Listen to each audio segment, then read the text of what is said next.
Assalamualaikum warahmatullahi wabarakatuh. In Rajas, my name is Yasi Septiani and my partner is Pia Amelia. We are from the Madrasah Ibtidaiyah Teacher Education Study Program. Today, my friend and I will explain a little about Islamic education. Here's the explanation.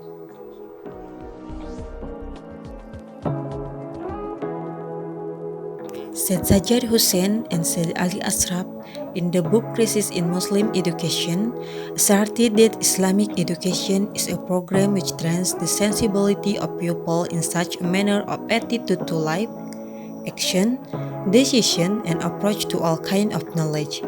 It's aimed at building the Muslim personality who has religious sensitivity, social solidarity, and scientific methodology, and socially.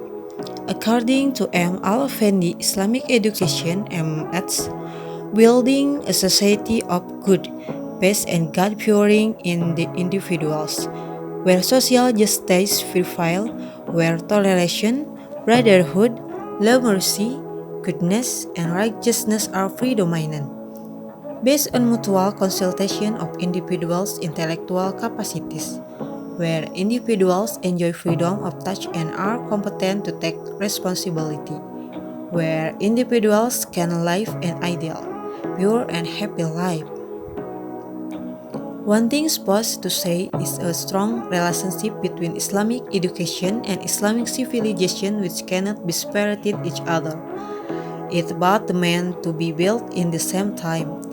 In other words, Islamic education is to build Islamic culture and Islamic civilization at once.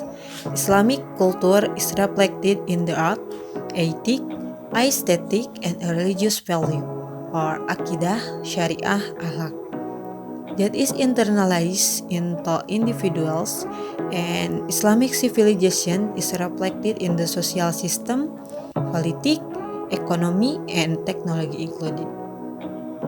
Today's Islamic existence in Indonesia archipelago historically must be the result of long struggle of Islamic education.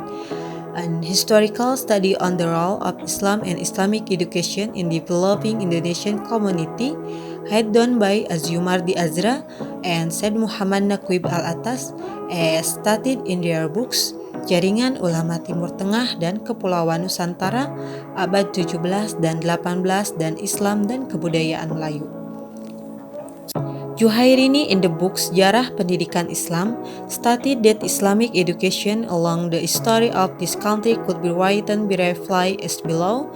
In the period of Dutch colonialism, it was no place for Islamic educational program in the governmental school.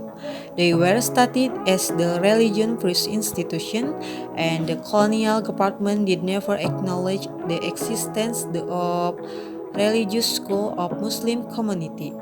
Therefore, the graduates of this educational institution were considered as illiterate.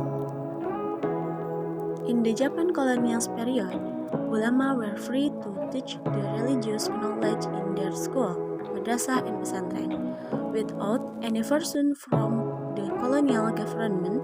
Even some well-known pesantren were visited by them.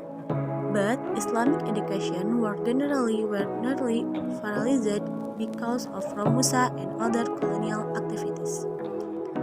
When this country got independence, it's inherited the dichotomy of education.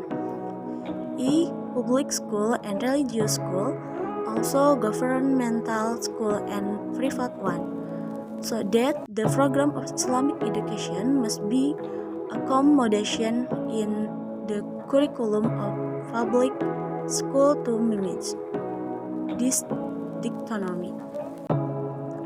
In the year 1951,